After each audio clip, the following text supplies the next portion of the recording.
Ladies and gentlemen of the Bronx, honored guests,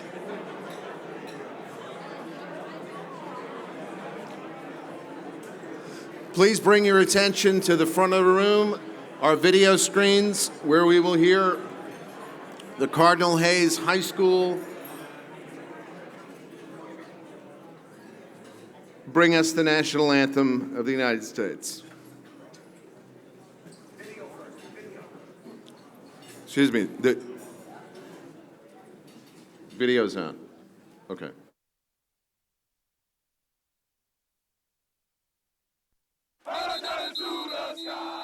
Cardinal Hayes High School in the Bronx celebrating after becoming the first New York City team in history to win the Catholic League State Championship. A win made all the more remarkable since last season they were one of the worst teams in the league.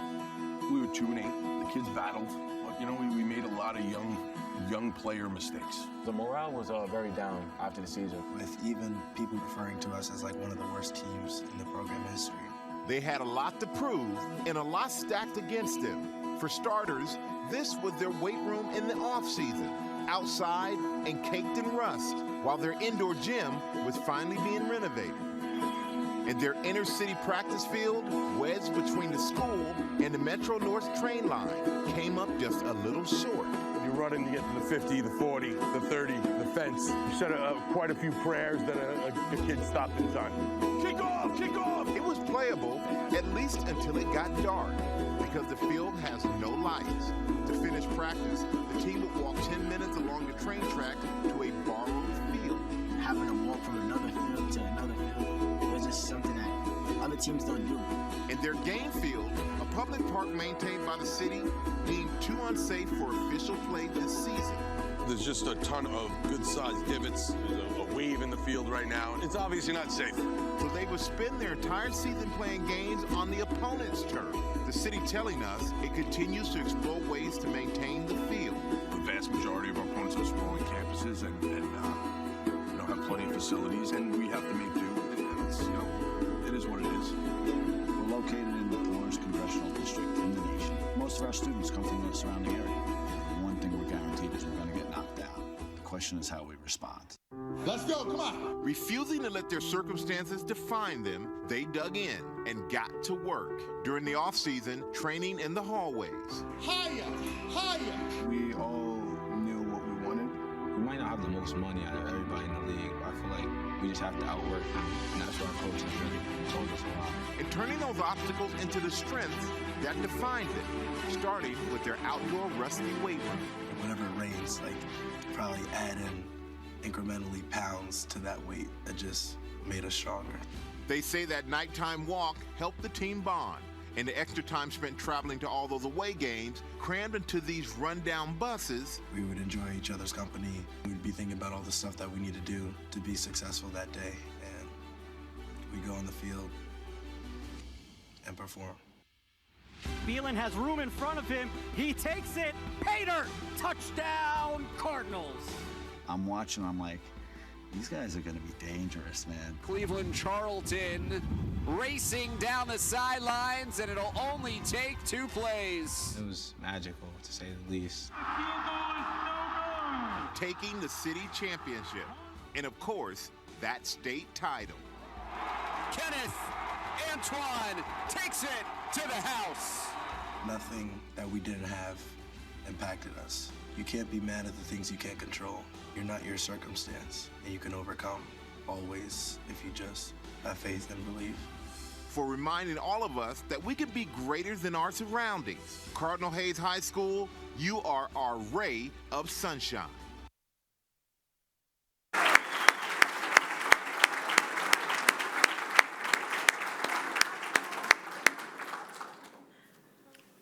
Ladies and gentlemen, the national anthem of the United States.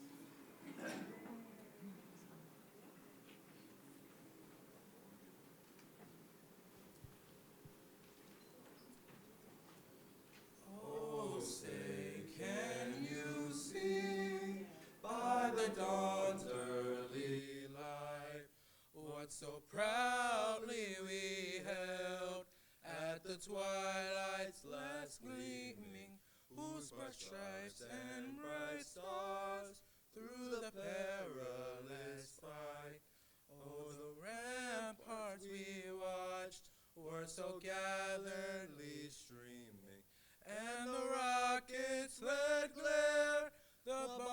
bursting in air gave proof to the night that our flag was still there. Oh, say does that star-spangled banner yet wave?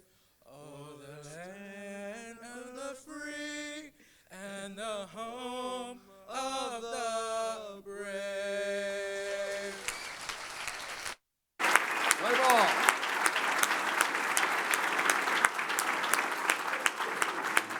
Thank you. Take that.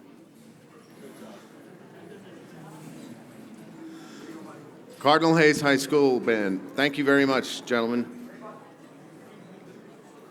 And thank you, everybody, for joining us today for the 25th Annual Business Bankers Breakfast. 2024 also marks the 30th year since our founding. 30 years of providing financing through the Small Business Administration in cooperation with our member banks and other banks around the country, providing job creation for businesses across New York State.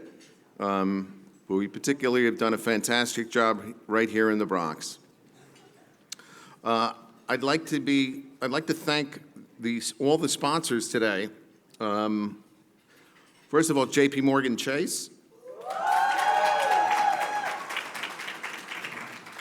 Ponce Bank, TD Bank, BNY Mellon, Bank of America, our friend, board member, Joe Coleman from Right Check, Con Edison, another board member from Johnson Security Bureau, another board member, Salsa Catering and Special Events, Empire State Bank, our friend Anthony Mormile from Orange Bank and Trust, Amalgamated Bank, Ridgewood Savings Bank, the IDS Corporation, Red Apple Group, and of course our partners with the United States Small Business Administration and the Small Business Development Center at Lehman College. And I left out Webster Bank. Thank you very much for all of our sponsors. I also have to thank and recognize the board members that contribute every month, both in terms of generating loan volume for us, but also coming to our meetings, participating, not just with sponsorships, but their advice and counsel on making worthy loans, assisting in growing our economy. So I'd like to please stand up. Sieta Sean, if you're here, Dolores Batista, Gus Petrago from Flushing Bank, Ralph Pumbaca from TD Bank. TD Bank is well represented today. Hugh Campbell, Joe Coleman, Rosa Diaz, Sandra Erickson, unfortunately can't be here today, Lola Gazavoda, of course, Madam Borough President Vanessa Gibson, Anthony Mormile, Carlos Santana, Mark Simhauser, Dio Singh, and of course, Robert Walsh. Thank you again for all of the contributions you make every week. I'd like to introduce now our first speaker, Andrew Kimball, who is the President and CEO of the New York City Economic Development Corporation. Please come.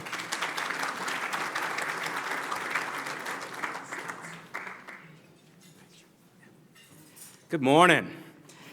Thank you so much, Jim, for that introduction. It's really an honor to be here with so many friends, colleagues I've worked with literally for decades, Rob Walsh, Raphael Rogers, with amazing elected officials, BP Gibson, Deputy BP Paguera, EDC board member also, Congressman Ritchie Torres, who is helping us with so many projects in the Bronx.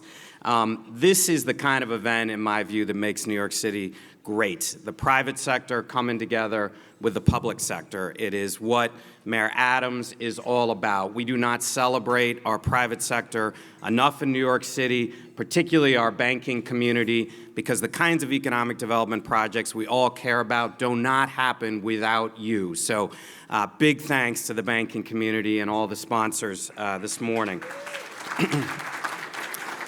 Navigating that space between the public and private sector, generating investment and jobs is what the city's Economic Development Corporation is all about. So I'm really pleased today to whip through some slides very, very quickly, talk about what EDC is doing, what the state of our economy is, and what is happening in the Bronx. Next slide. So at the core of EDC is its mission. It's about creating a vibrant, inclusive, and globally competitive economy for all New Yorkers. Next slide. We have 4 major buckets. One is driving and strengthening business confidence, reporting on what is happening in the economy more broadly, putting in place the plans that give the public and the private sector the confidence to invest. That looks like the jobs blueprint that Mayor Adams came out with 2 years ago, announced at the Hunts Point Food Distribution Center, in addition to kicking off that project, but laying out the roadmap for the recovery from COVID. And it is working, and I will tell you about that data in a second. It's the New New York plan, where along with the governor, the mayor laid out a roadmap for what the economy needs to look like post-COVID. That means figuring out more places throughout the city, including Midtown and downtown and Manhattan, where people live, work, and play. It means converting a significant amount of our empty office space into housing. It means driving partnerships in the innovation economy between academia and our innovators in the city. It means looking at transit hubs from Morris Park to Hunts Point to see how we can drive investment so that people are able to walk or take a shorter commute to work. It's growing those innovation economy jobs, high wage, high growth, creating opportunities for everybody from a GED to a graduate degree, whether it's in tech, in life sciences, or in the green economy.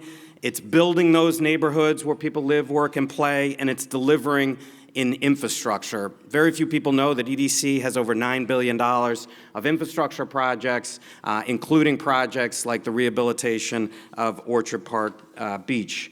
So what is the state of the economy? Next slide. We are in very good shape. We have not only recovered all of the jobs lost during COVID, but we are at an all-time high of 4.7 million jobs. Even more importantly, we are at an all-time high for workforce participation. Since 1976, when they first started tracking this data, an all-time high. 300,000 jobs created just during the Adams administration. When you look at the metro area, so the city combined with the suburbs, we are the fastest growing metro area in the United States. We are very focused on where we need to do better, and a lot of that has to do with the disparity in unemployment. Black unemployment in New York is still unacceptably high, but it is at its lowest rate since 2019, and it is coming down month after month, but we've got to work together to do more. Really what excites me the most about this data is small business, and that's what this event is all about. It is in the backbone of New York City's economy, and 1 in 7 businesses in all of New York City has started in the last 12 months. That's 27,000 businesses, and that has been the case year after year after year, and that's what makes the city great. Next slide. When we look at just the Bronx, things are moving in a very positive direction. Small business growth and overall business growth is exceeding that of the city, and that is great for the Bronx. Office vacancy is at a significantly lower rate in the Bronx than it is elsewhere in the city. And while we continue to have an unacceptably high poverty rate, it is beginning to tick down, and that's why the projects that EDC is working on are so important. Next slide. And this is a lot on one slide. This is 30 different projects, but this just shows we are in every corner of the Bronx. And one of the things I want to highlight that's most exciting about this slide is the 4 new Metro North stops that are coming down the spine of the Bronx. We're not building those stops, the MTA is, but that creates an enormous economic development opportunity, again, from Morris Park to Hunts Point, for us to drive investment. Next slide, just to quickly highlight a few of those key projects. We are at it again on the Kingsbridge Armory, and this time, thanks to the enormous support of our elected officials, we are going to get it right. So what is different than the last 2 efforts at this? One is that we engaged over 4,000 Bronxites, from local residents to labor unions to elected officials to community leaders of all kinds to sectors, in a visioning process. That resulted in a visioning document. We also secured over $100 million from the mayor and the governor just for base infrastructure in that building, and very significant commitments from Congress, from the BP's office, that puts us in a much different place when we engage with the private sector. We now have a competitive process going on, and we expect to have good news before the end of the year. Next slide. If you just look at this building, this is an extraordinary asset. It is almost 200,000 square feet of footprint, 100-foot high ceilings, column-free. This is an opportunity to drive economic development in the borough and really become a model nationally for the adaptive reuse of historically important buildings. Next slide. Going to rebuilding communities, and Hunts Point is a particular focus of that. We put forward the Hunts Point plan with the mayor in June of 2022, along with our economic development recovery plan. Next slide. Within that is a very significant financial commitment to the community of Hunts Point for better road access, bike lanes, improved parks, but also a phenomenally large commitment to rebuild the produce center. And some of our partners are here today from the co-op. We have raised significant city, state, and federal dollars. That's because of the support of the unions, the elected officials, the co-op, the administration. Everybody has played a role here, and we're working very, very hard with the co-op to get to a deal with private partners for a brand new, state-of-the-art, modern food produce distribution center that will disconnect 1,000 trucks that idle every day on fossil fuel generators. That is an environmental justice nightmare. We have got to fix that, and working together, we're going to get it done. Next slide. The food distribution center is part of a much bigger complex, one of the most important industrial complexes in the United States, the food distribution center. 25% of everything we eat every day comes out of there, and we have an enormous opportunity in the coming months and years to drive economic development there at all of the cooperatives and so many of the important food businesses, from Citronella to Baldor's. Next slide. So important, and Congressman Torres has been very outspoken about truck traffic in the Bronx, as have so many of you. We have got to move more of our goods by water. We are very excited about our Blue Highways initiative that will get trucks off of the GW and the Verrazzano, with nodes throughout the city where we move goods by barge. We move goods onto electric e-cargo bikes for that last mile and get trucks off of our road. It is not just an environmental issue, it is an economic development issue, because we are leaving dollars on the table with trucks getting stuck in traffic.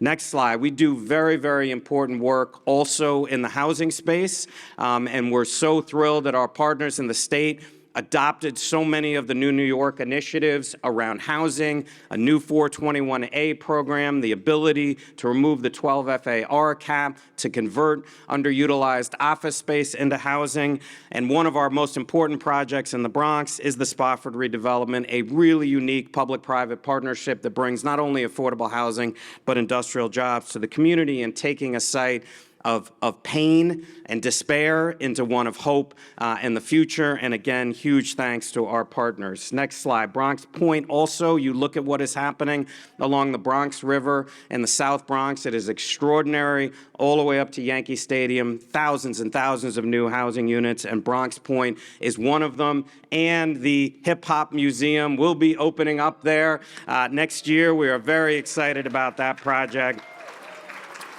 We also play a critical role, next slide, in the arts and in libraries, rebuilding new facilities like the Museum of the Arts. And we never forget that the Bronx is also a tourism hub. And last slide, Arthur Avenue is at the core of that, and we are very excited to be investing alongside all of you. Thank you so much for the opportunity to talk this morning.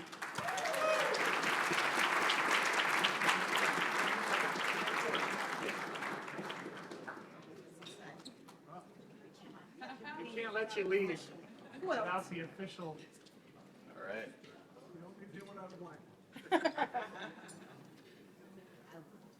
To go right in his office. There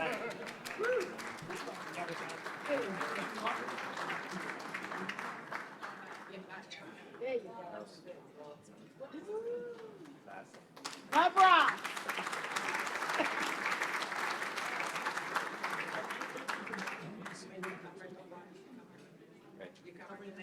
Oh, we're covering the name. Oh, sorry. All right, here we go. Let's do it this way.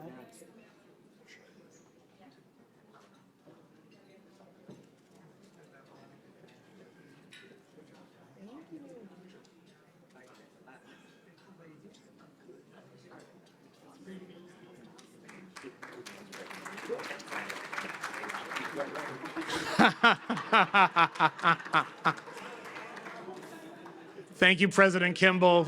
Thank you for all the work you're doing here in the Bronx. And we are going to keep the schedule going very quickly. This next gentleman, I've worked with his office and him since I covered the Belmont bid for the prior borough president. So we've done a lot of work over the years. He is a champion of small businesses, of economic growth, but especially cutting the economic divide for people of the Bronx. So very quickly, I want to bring up, because I know he has another engagement, Congressman Ritchie Torres.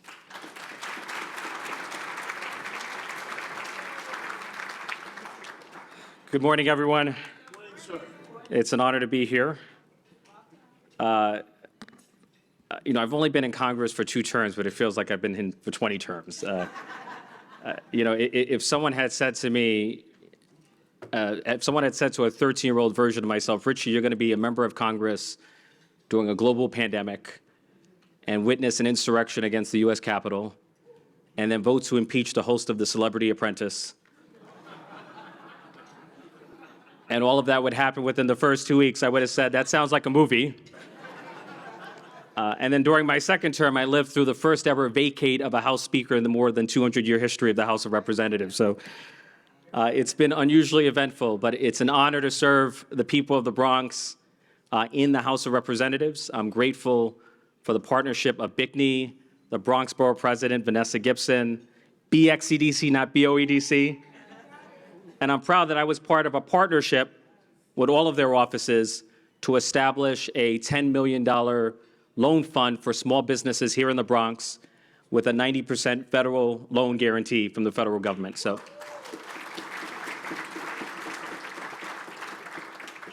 I'm going to cut short my comments because I do have to go, but I'm just proud to, celebrate our financial system. We in the United States have the most diversified and resilient and well-capitalized financial system in the world. We have the world's reserve currency, the US dollar. We have the deepest capital markets. We have the safest and soundest banks. The United States alone accounts for more than half of the world's capital formation.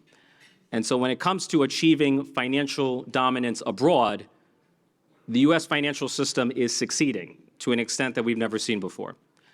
But when it comes to achieving financial inclusion here at home, I would respectfully argue that we're catastrophically falling short of meeting the needs of the lowest income communities of color. More than 20% of Americans are either unbanked or underbanked, and those numbers are higher in the Bronx because when America sneezes, the Bronx gets the flu. We have constituents here in the Bronx, immigrants who pay exorbitant fees to send remittances to their loved ones abroad. More than a decade ago, the New York Department of Consumer Affairs did a study which found that the lowest income New Yorkers spend more than $200 million a year on check cashing fees.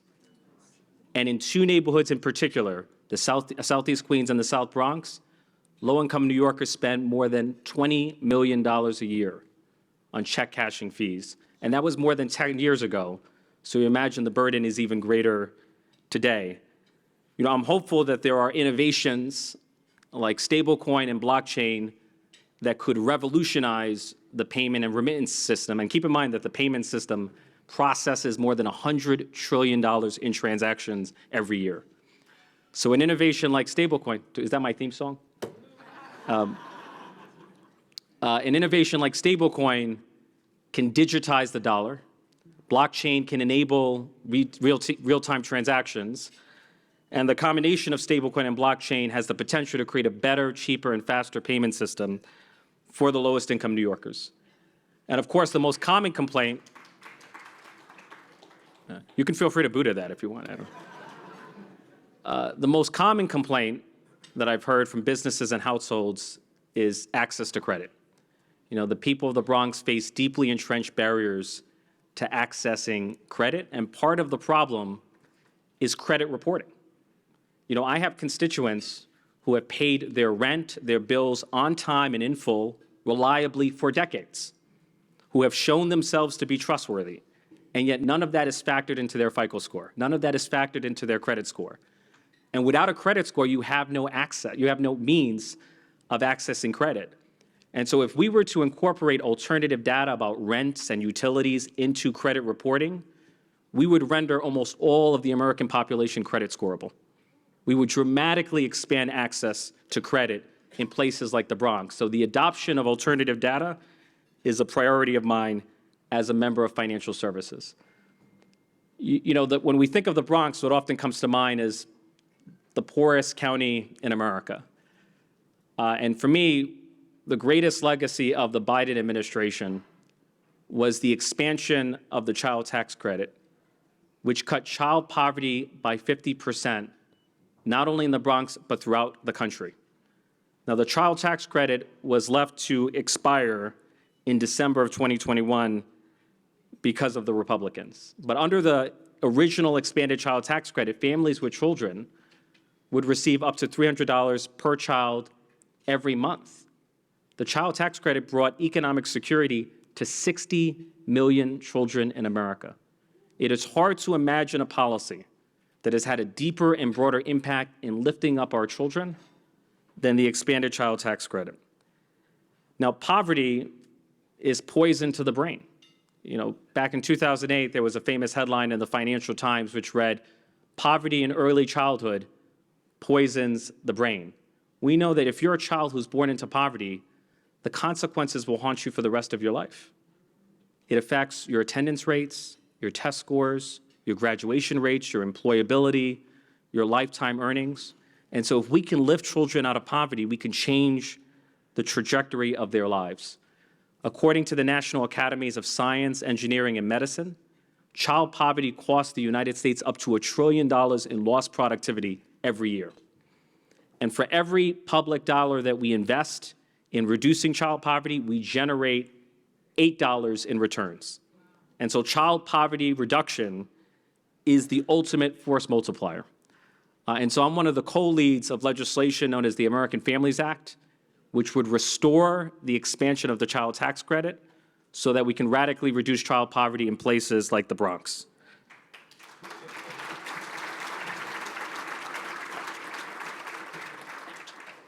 And so I'll just end on this note. We in Congress, when the Democrats were in charge, passed some of the most consequential pieces of legislation in American history. We passed the Inflation Reduction Act, which is the boldest piece of climate legislation anywhere in the world. Is going to set our country on a trajectory to cut greenhouse gas emissions by 40% by 2030.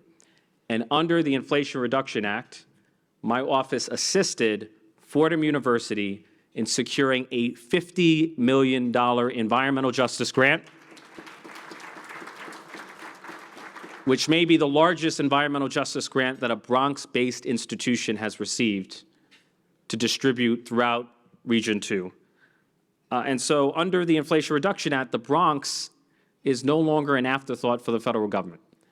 It's going to be one of the centers of environmental justice.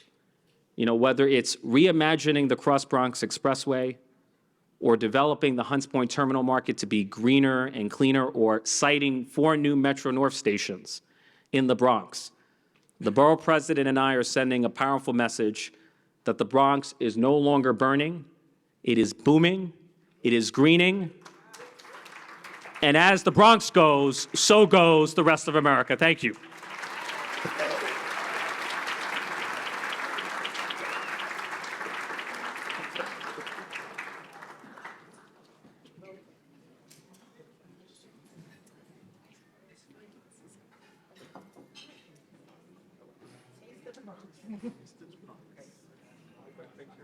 I can't accept gifts, but.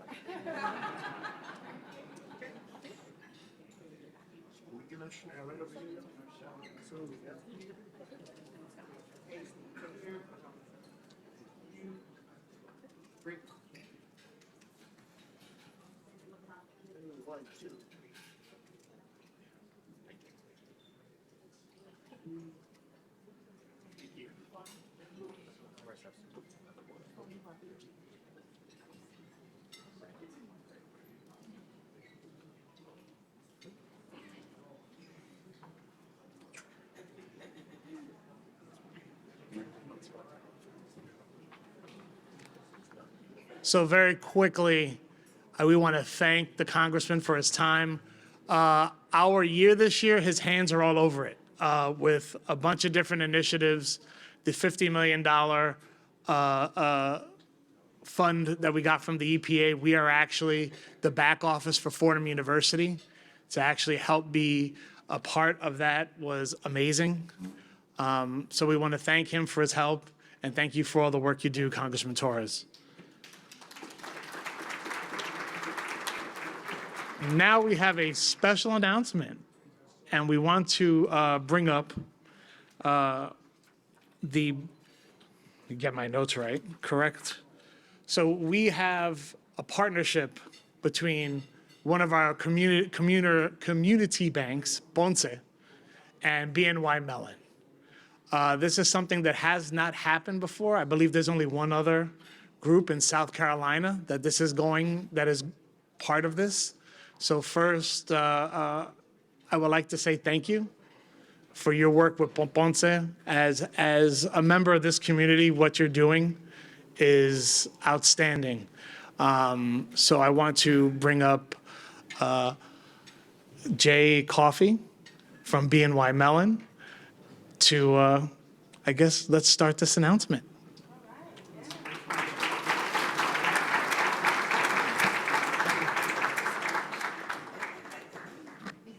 Good morning, everyone. Maybe borrowing an inspiration from the very impressive high school footballers that we saw earlier today. And by the way, I don't play football, for those of you who are wondering. Borough President Vanessa Gibbons, many other members of the public sector and private sector, we're here because we're here for 2 teams that are very much interconnected. Team Bronx and Team Local Communities. In that context, let me elaborate a little bit further on the proud partnership that I, as a member of the executive committee of BNY Mellon, which, by the way, is America's oldest bank, is very proud to announce this morning in conjunction with Ponce Bank. And I'll explain what I mean by why we're proud. So our bank, Bank of New York Mellon, was founded by Alexander Hamilton in 1784, a year after the Revolutionary War ended and 3 years before the US Constitution was signed. And it was founded back then, 240 years ago, to help revitalize and restore and rebuild the local community that back then was already New York City.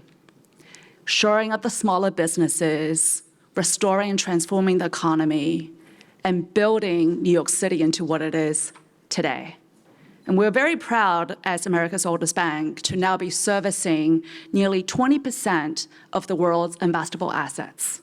And with that comes an immense responsibility of continuing to shore up not only the primacy and the success of the U.S. financial system, the global financial system, but that we're doing so in an inclusive way, because no resiliency at the system level would exist without the resiliency and the vibrancy of local communities that each one of you are here to serve and support and protect.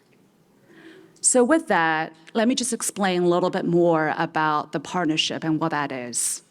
So the U.S. Department of Treasury initiated a program that's called the Mentor Protege Program, where the largest financial institutions in the country, such as ours, and some of my fellow industry participants are here as well, are partnered with really important local community banks, MDIs, CDFIs, who really drive and support the local communities and smaller businesses to help them continue to grow, to help them go through the many iterations of financial blips and market turbulences, which we all can, name over the last handful of years, to go through important things of how do we really shore up the trust that the local community members, the smaller businesses have in those important institutions.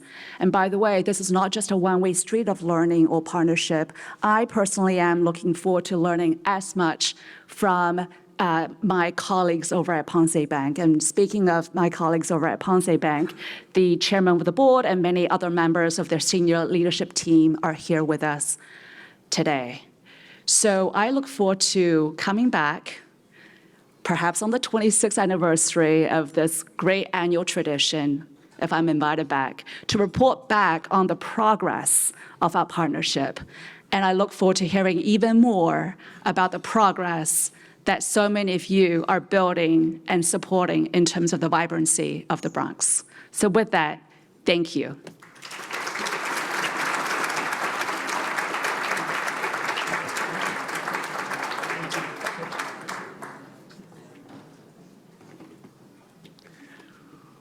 We're also going to have Luis Gonzalez, the Executive Chief Officer, Executive Vice President, Chief Officer of Ponce Bank. Sorry.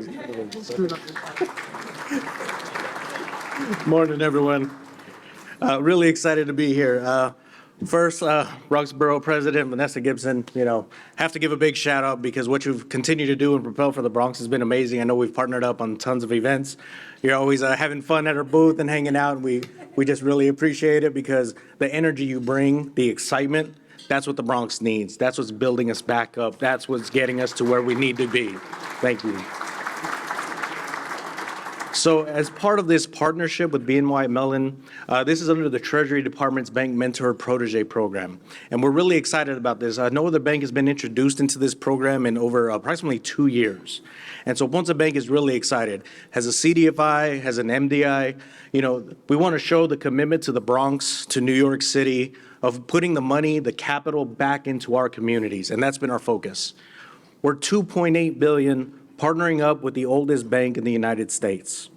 Last year alone, we did nearly $1 billion in loan originations in our communities. So when you're looking at that exponential growth that we've had, our limitations come down to the point of not from capital, because we have it. You heard Congressman Torres, safety and soundness, it's always been there. We need to generate more deposits into our community bank so that we can continue propelling and doing what we've done since 1960, putting the money back into the community, back to the small businesses, back to the entrepreneurs, back to the areas that in 1960 other banks were abandoning. That's when Ponce Bank was founded, by immigrants who knew you needed a bank for people of color, for people who were entrepreneurs, for people who wanted to build a legacy and build a home when others were deserting it. And so we're continue to be excited to be doing that. This partnership here is really to allow us to expand, to learn from this team at BNY Mellon, that partnership there of other opportunities, other ways of doing things more efficiently. We are a community bank. We spend a lot of times with our customers. We walk them through processes that other banks wouldn't take the time to do.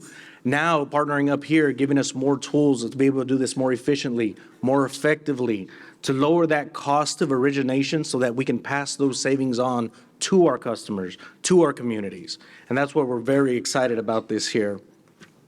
So with that, I want to say a couple of quick shout outs. Our executive chairman, who every day explains to me the value of what we're doing. He understands it because he was a business owner. He's a real estate investor. He's a banker. But more importantly, he's somebody who understands that the small businesses are exactly what drives New York to where it needs to be and is what's driving the Bronx to where we need to be. Thank you.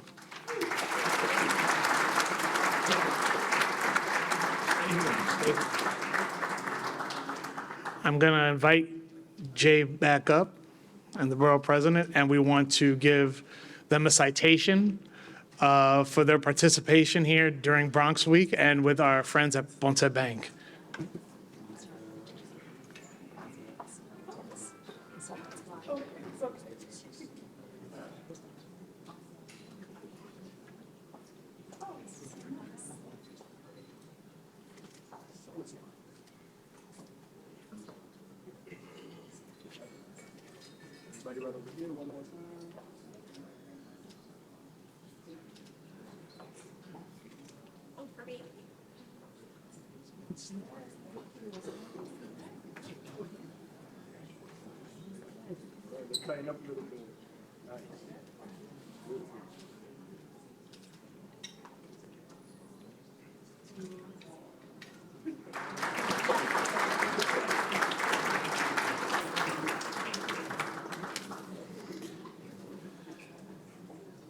Thank you, Jay.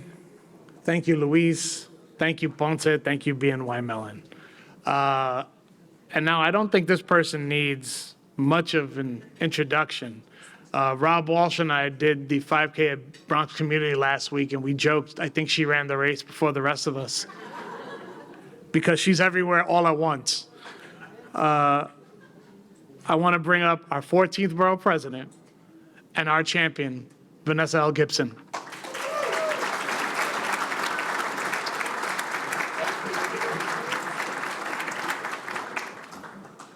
All right. Good morning, everyone. What an honor to be here at our 25th annual Bronx Bankers Breakfast.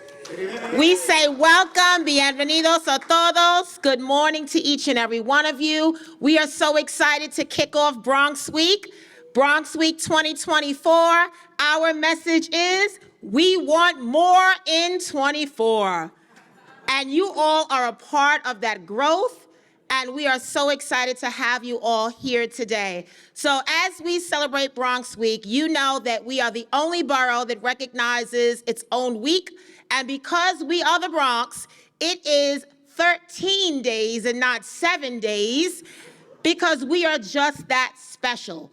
We want to highlight and amplify all of the people and places and spaces and businesses that make our borough the best place to live and work and raise our families and do business.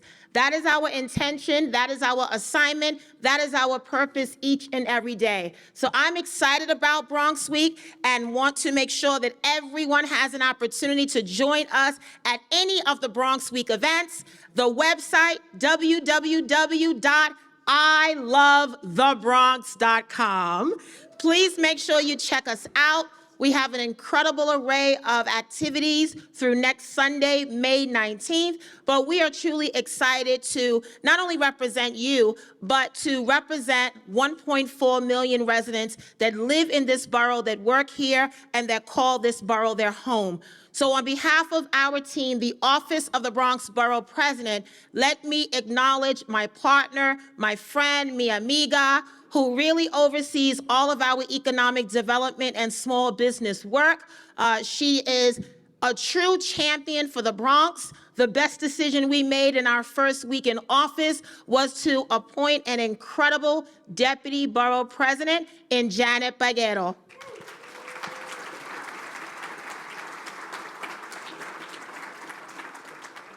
Thank you, Deputy Borough President, and really to the office of the Bronx Borough President, to the entire team. Our Chief of Staff, Justin Cortez, is here.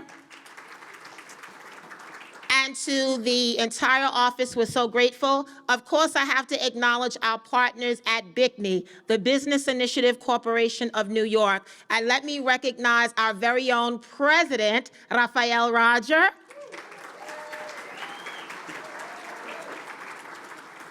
And our very own BICNY chairman, James Lanfranchi. Thank you, James. And to all of the BICNY board members, raise your hand. Thank you, BICNY. Thank you, thank you, thank you. Also, we are just so proud. Another great decision that we were proud to make was the appointment of a permanent president of the BXEDC. We have transformed BXEDC. We have revitalized the community, and we've really set forth in making sure that we find money everywhere. And that is only because of the leadership of our incredible president, our very own Rob Walsh. And to all of our BXEDC board members, raise your hand. BXEDC.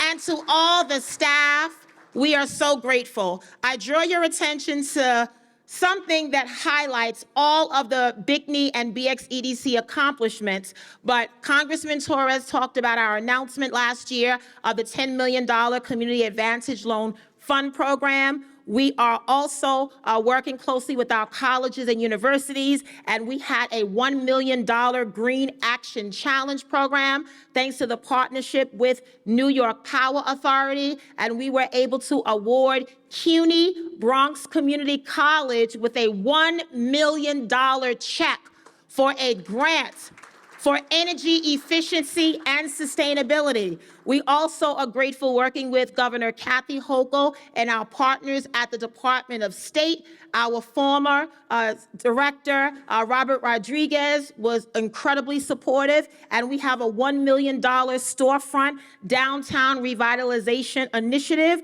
for improvements along the 161st Street corridor, and I want to recognize our BID Executive Director, Trey Jenkins, from 161st Street. Can we give him a round of applause and the team?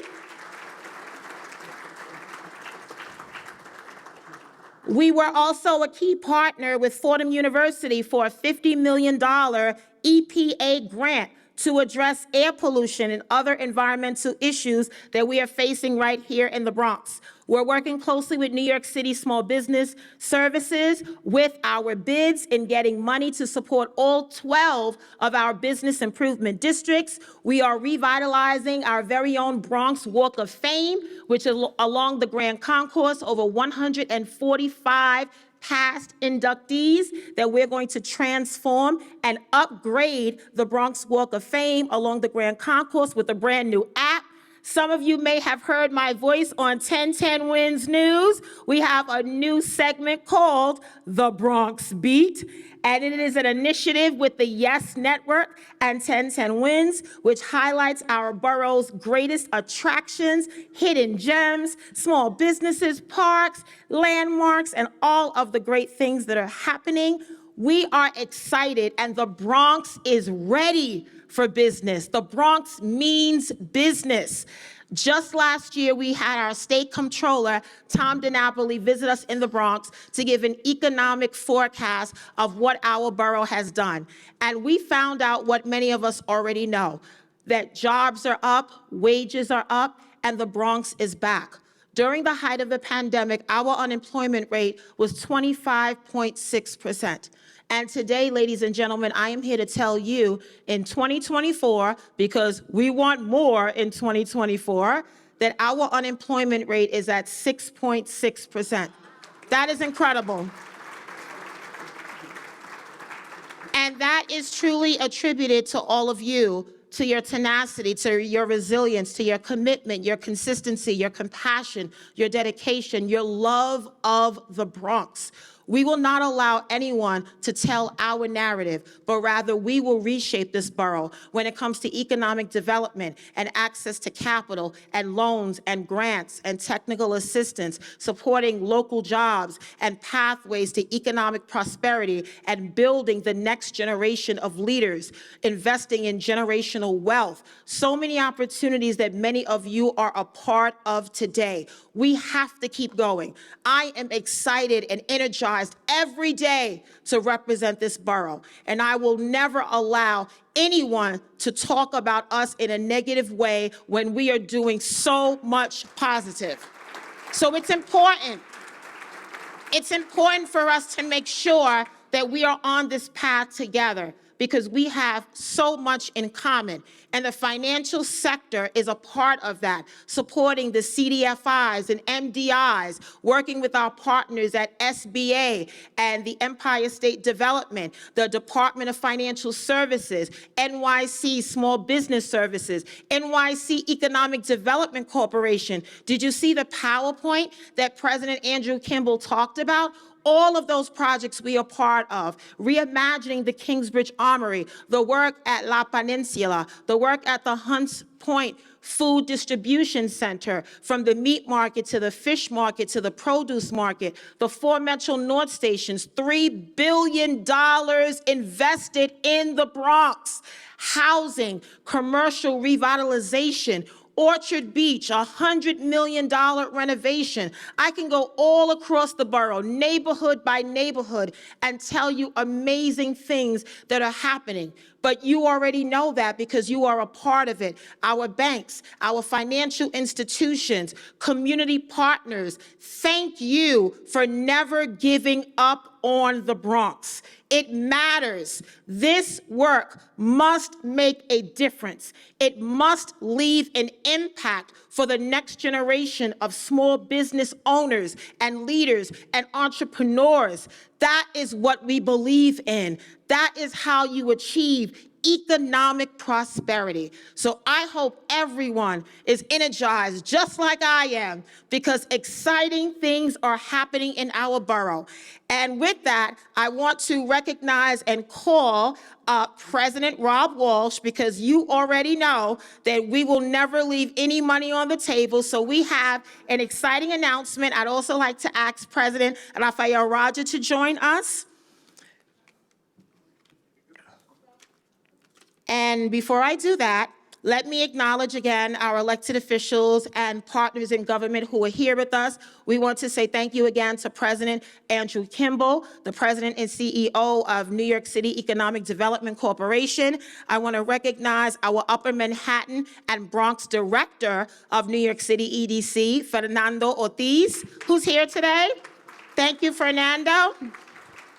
Also, Congressman Ritchie Torres, proudly representing us as a member of the House. We are so thankful for his leadership. He has been able to help us at a federal level tap into so many opportunities for our borough. We also have Assemblymember Yudelka Tapia is here with us this morning. Assemblymember Landon Days, thank you for being here. We have our very own Bronx Borough historian, Andrew Hernandez. Our Bronx director for Governor Kathy Hochul, Fidel Molina, is here with us. And of course, I want to acknowledge our partners at the U.S. Small Business Administration, New York City Small Business Services, Empire State Development, and the New York State Department of Financial Services. Can we give them all a round of applause? So this announcement is exciting. So let me say that we have realized that It is important to provide services and resources for our small businesses. We cannot say small businesses are the economic engine and the fabric of our borough if we do nothing to support them. And during the pandemic, when many closed their doors, many lost wages and income, it was our small businesses that were open. They were providing critical and valuable services, struggling themselves to meet payroll, to keep doors open, to get access to PPP loans. We saw that, and we saw it firsthand. So since that time, President Roger, President Walsh, the Deputy Borough President, and I have been adamant and intentional about identifying dollars from the $10 million Community Advantage Loan Fund Program to other initiatives that we are and have been proud to announce. So today, we are targeting the businesses, the small businesses that are the most in need of assistance. So collectively, ladies and gentlemen, we are officially announcing the BXEDC Micro Loan Program, a borough-wide initiative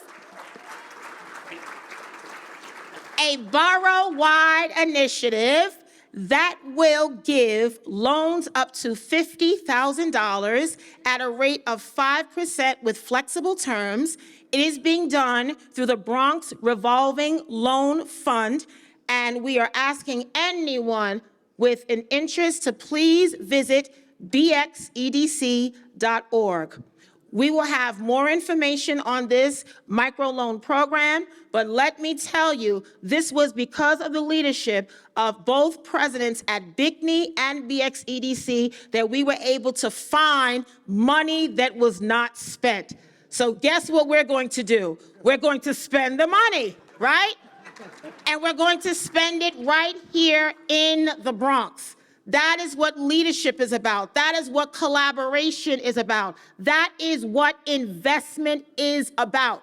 In order for us to lower our unemployment rate so that we can lead across the 5 boroughs, because I'm a competitive borough president, we have to create jobs and career pathways. Guess what small businesses do? They create jobs and career pathways. So this is something that we are so excited about, and we look forward to even more announcements, right? Because we're going to find even more money, right? I hope so. Yes, okay, well, I'm speaking it into existence. But as I close, let me just say thank you. We have an award ceremony following today, and the Bronx Bankers Breakfast is something that I really enjoy every year. This has been my 3rd year serving as borough president, my 3rd Bronx Week. I cannot believe it. The time has gone by so fast, but every year I feel that we get better and better. The more opportunities, the more partnerships, the more investments that we can make truly, truly resonates with our borough. We want small businesses and our bids and merchants to feel connected, to feel engaged, and most importantly, to feel supported. So I say thank you to everyone. Thank you again to Bickney, to BXEDC, and let me quickly just acknowledge, because I love to say thank you to all of our financial partners. We cannot do this work without any of you. So thank you to Webster Bank, JP Morgan Chase, Ponce Bank, TD Bank, BNY Mellon, Bank of America, Right Check, Con Edison, Johnson Security, Salsa Catering and Special Events, Empire State Bank, Orange Bank and Trust, Amalgamated Bank, Ridgewood Savings Bank, IDS Corporation, Red Apple Group, and our partners at Lehman College, the Small Business Development Center. Thank you, VIPs. Let's continue to build, make money, and make sure that the Bronx is the very best that it can possibly be. Thank you, everyone. Happy Bronx Week! Thank you, everyone. Thank you. I'll leave on this here. Yeah, I'll stay here. I'll stay here with you. Yeah, might as well. It won't be long. I'm ready. So we got. All right. Well, she thanked everybody. I don't have to do anything else. So we had a really, Raphael Roger, president of BIC. And just to let you all know, we had a really good year this year. But I'm mostly proud, and I'm not going to rehash what we've done this year. We have it in front of you, and the borough president and the congressman have spoken about it. But it's our staff. We have our CFO is graduating with a master's degree from Columbia University. Beautiful. We have two folks, one that has a Bloomberg, I'm going to get this right, a Bloomberg Fellowship and a Berman Fellowship at the NYU Wagner School, and they're starting this year. And I know Rob is forcing me to say this, I don't want to say it, but I've also graduated with a leadership degree through NowCab and the George Washington University through their Hispanic Leadership Foundation, which is sponsored by the Cisneros Institute. So we've been busy on top of all the other stuff we're doing. Yeah, and I'm not paying overtime. I just. But just to rehash one more time before we go into this, I couldn't do this without all of you in this room. Your investment in our borough, the investment you make around the state, because we do lend throughout the whole state. The borough president doesn't like to hear that. We do have Bronx deals, though. It can't be done without our financial institutions here. So thank you all very much. And let's hand out some awards. So first up, we want to bring up our friends from Webster Bank. Thank you very much. They're one of the diamond sponsors of our event.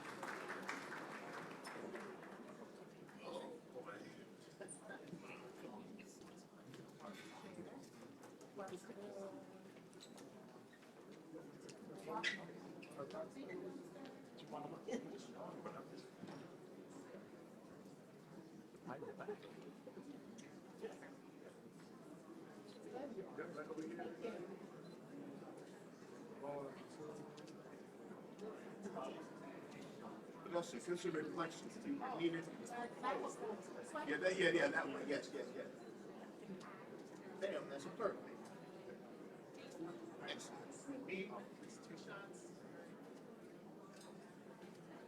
Thank you. Thank you, Chairman Lanfranchi and our friends at Webster. Next up, I would like to call up our friends at JP Morgan Chase, Yesenia Quiñones, BXEDC board member, and Rosie Perez, a BIC board member. There she is. I was like, is Rosie here? I haven't seen Rosie. Diaz, sorry.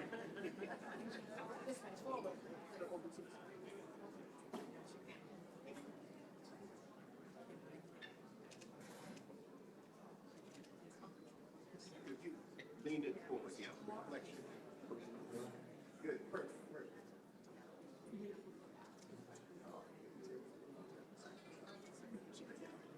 Thank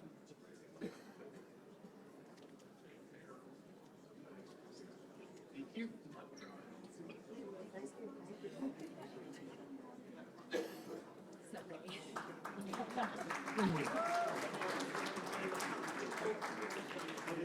And JP Morgan Chase is also one of the Bronx Week sponsors as well. The next is our friends at TD Bank, Rich Desilowitz, please.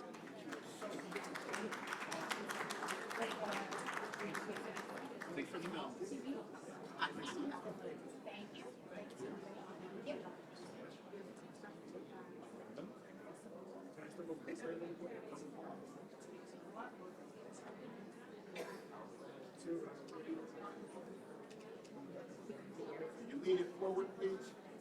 Right. Reflection.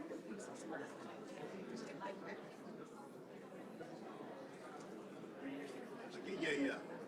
I thought that's the lighting of love.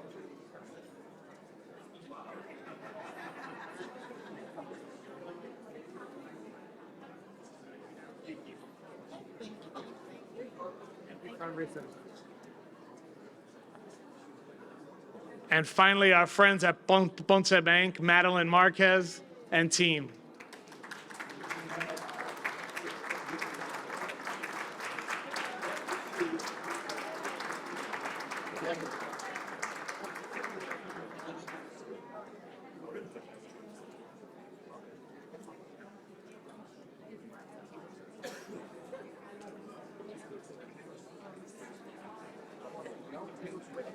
We're going to get everybody in.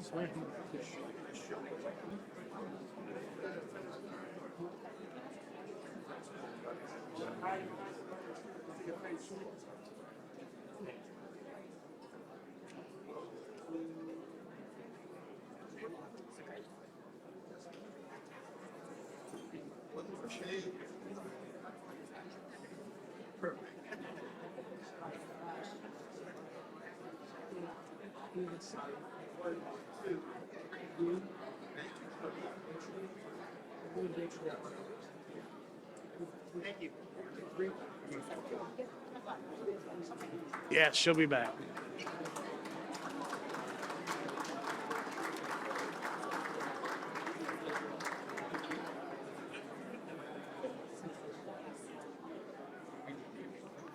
Thank you, Madeline, and everybody at Ponce.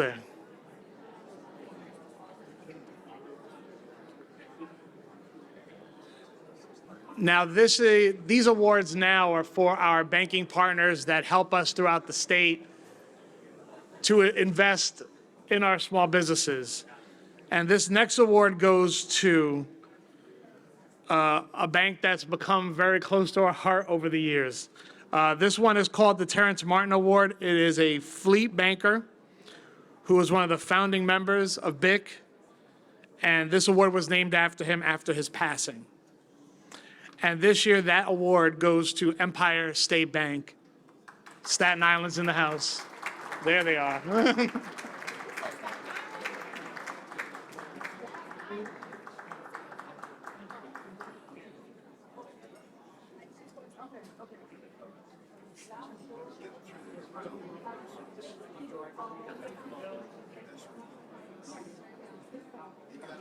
Turn it around. Okay. No, he doesn't want to turn it around. Is there a picture? There's a...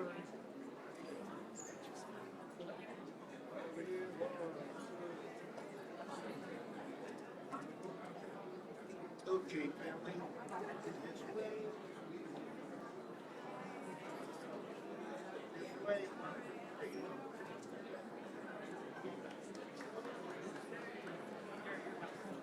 you.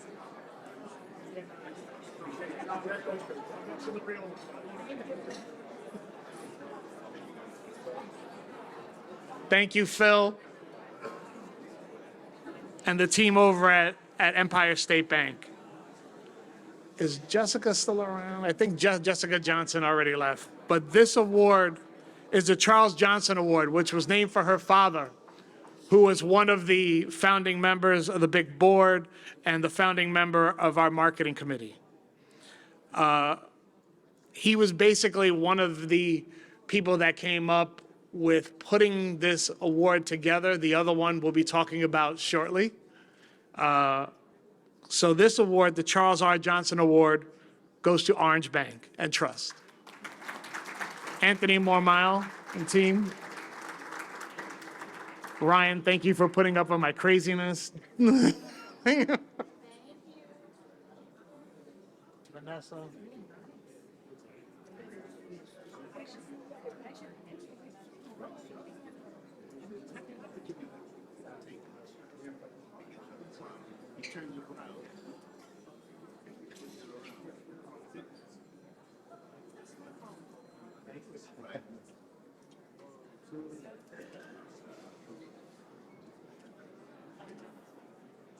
Okay, family, look this way. 1, 2, 3, and 1, 2, 3.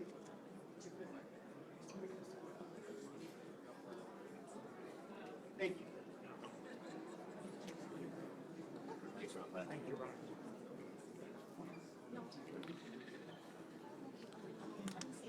So I was joking with the staff, this part of our ceremony, Forgive us, there probably won't be a dry eye on the stage by the end. But I want to bring up Madeline Marquez for this one.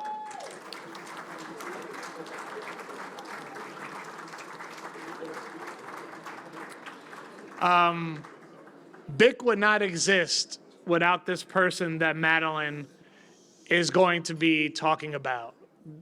Bronx Week wouldn't exist the way it does without this person. This was the architect under Fernando Ferrer of everything that we do during these 2 weeks, pretty much. So I will turn the mic over to Madeline because these words should not be spoken by me, but by her. Thank you, thank you.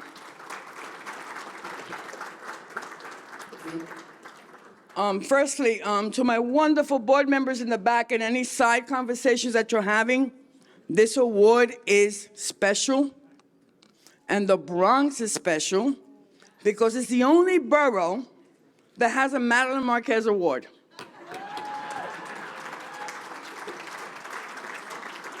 So, all eyes on me for those side conversations before I start calling your name. The gentleman in the back, the ladies and gentlemen on the side. 25 years ago, when we started this journey to create an entity that was going to be able to provide SBA loans in the Bronx, because there were none being made in the Bronx 25 years ago, and I see my friends at TD Bank, Webster nodding your heads at TD, a very limited SBA lending occurred here 25 years ago. And I was brought in from Brooklyn by a wonderful man named Joe Ithia. And Joe Ithia gave a woman an opportunity to set up a multi-million-dollar corporation that is known today as the Business Initiative Corporation, okay?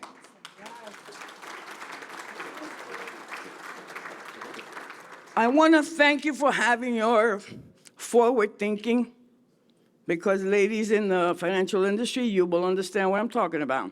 We've broken many glass ceilings, but to run an entity of your own with multi-million dollars at your disposal through the partnership of SBA did not exist 25 years ago, and it does now. And 18 years later, I left, thank you.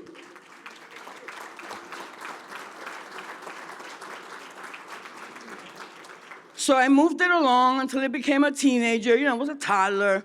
I struggled. Most of you were on the board. Most of you, thank you for still being on the board. And then it became a teenager. And then I ran into a gentleman that was first on my board as well by the name of Mr. Steven Sevares, which started to, for lack of a better word, chase me to go work for the bank that was then known Ponce de Leon Federal Bank. And I said, you know what, Steve, I think I'm good here. Let me stay put. Then another gentleman by the name of Carlos Nadon, who is our president today, joined Steve in chasing me. And to quote The Godfather, I received an offer I could not refuse. They lured me into creating the bank to become an SBA lender, to applying for the CDFI designation, and most importantly, this was the hook, that to run the Ponce de Leon Foundation, that today at this point in time has given grants throughout the city of New York of $2.3 million since 2017. So thank you. With that said, I started looking around to see who would help keep and maintain my teenage child. And you know how teenagers could be. And there was a gentleman that a couple of years prior had done an internship program with me and chased me and did everything with me hand in hand from nuts to bolts with no credit background, but very detailed and meticulous. And that, ladies and gentlemen, was Rafael Roger.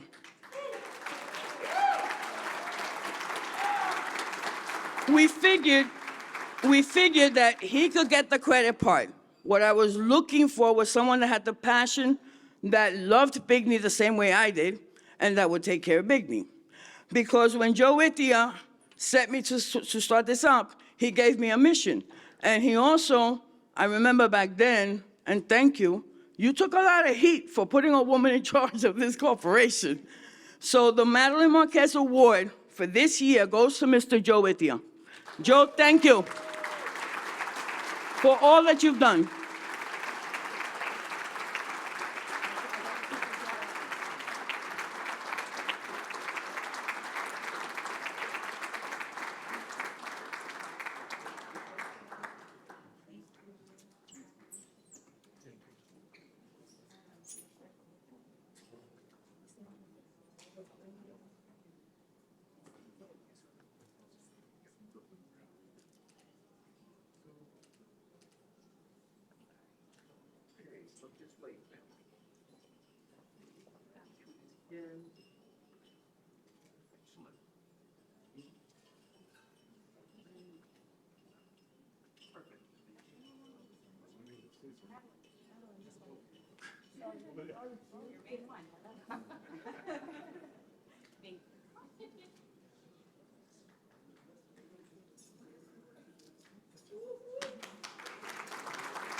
"25 years. Congratulations to all of you. Congratulations to the board for keeping the dream alive and keeping the Bronx going. It all started in Vanessa's district way back when, where many of the elected officials had said, we don't have banks. There are banks missing in many of the communities of the Bronx. And we created this organization and this Bankers Breakfast. And thank you to the banks who are now almost in every corner of the borough. I love that. And it was a guy named Bill Clinton, who is president of the United States, who came to the Bronx and said, here's the money that you needed to start this organization. And we created the BIC then. Then I found Madeline in Brooklyn, and I stole her and brought her to the Bronx and said, here, make this happen. And we have a president who's looking down on us, so thank you very much. It was a great run for me, 14 years working with the borough president from chief of staff to becoming the president of then the Bronx Overall Economic Development Corporation, and then BIC. And Kathy Zamicheski, thank you, who is the creator and founder of the Bronx Overall Economic Development Corporation. Nick Lugo is here. Nick, who I and him founded the New York City Hispanic Chamber of Commerce.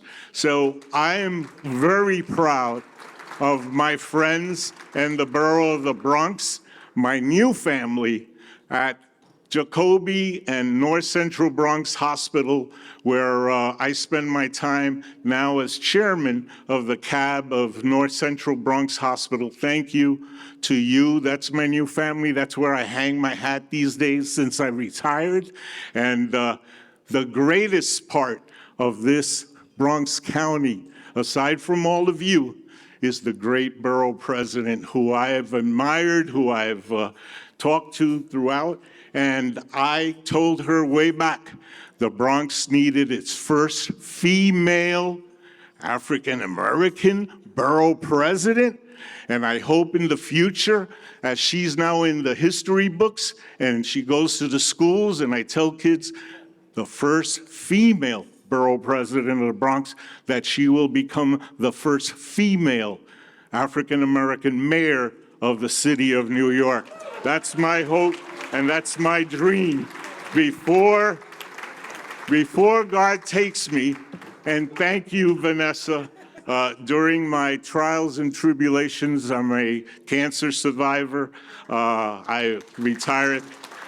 Vanessa would call to check on me, text me to find out, and most importantly, put me in her prayers. And I couldn't stop by saying Raphael and Rob, who we worked together. Rob was with the city and Mayor Bloomberg. I was with George Pataki on the economic development. I was in charge of the 9/11 funds for the city of New York. back then, which was a tough thing to do. So I thank them. And Andrew Kimball, who became friends with me, he was a young cat. And now he's the president of EDC, but we did stuff.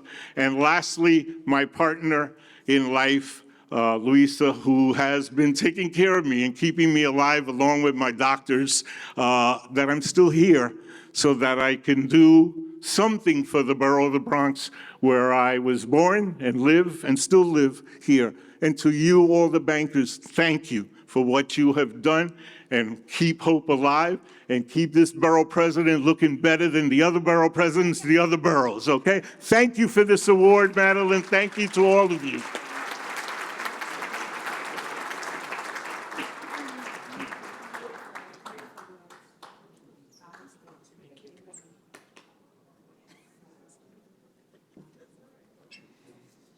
We're finished.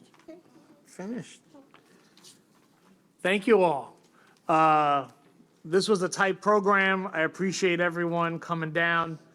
But our mission here is Community Advantage 504. That's what we're here for. So if you have, when you have your clients who are looking to purchase your warehouses, they're taxpayers, anything that we can help with, please keep BIC in mind. As your businesses look to expand and you're looking for help, keep BIC in mind.